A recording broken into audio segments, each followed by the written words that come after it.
Welcome to Navigating the Vortex. On our radar, is global growth doomed? One of the stories we have been following is a new report by the World Bank published at the end of March, which paints a gloomy picture of the prospects of sustained global growth. What it's about. World Bank researchers investigated the drivers of global growth and found that almost all of them have weakened and are unlikely to recover before the end of the decade, and even then only if national governments individually and collectively adopt pro-growth policies, especially a major investment push grounded in robust macroeconomic frameworks. Why it matters. According to the report, slow growth limits the resources available for addressing major global challenges such as climate change.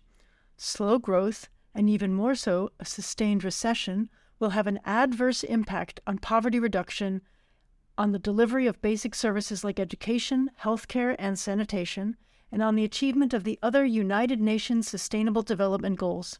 This, in turn, is likely to increase social tensions and potentially lead to more conflict, especially in already fragile states, many of which are also facing mounting debt problems.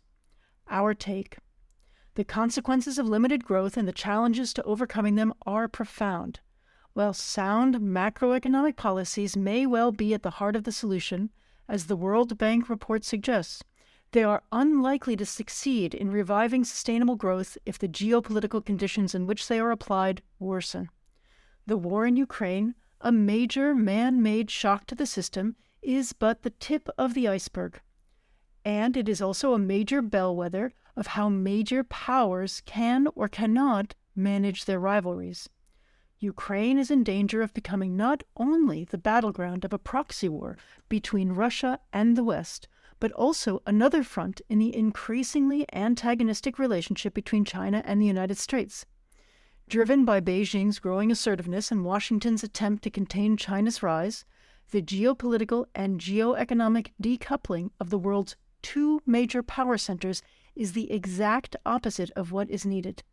More global trade, more cooperation on debt management, and more coordinated investment in addressing shared challenges like climate change. Geopolitical and geoeconomic tensions also increase uncertainty for business, limiting the promise for private sector investment on a global and national scale, as well as hampering meaningful public-private partnerships.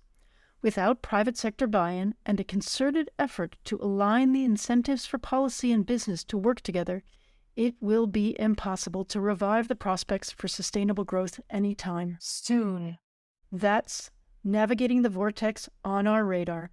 If you haven't already, please subscribe and get Navigating the Vortex delivered straight to your inbox, as well as alerts for new episodes of our Navigating the Vortex podcast. If you're already a subscriber, thanks so much. Please share Navigating the Vortex with anyone you think might find it of interest.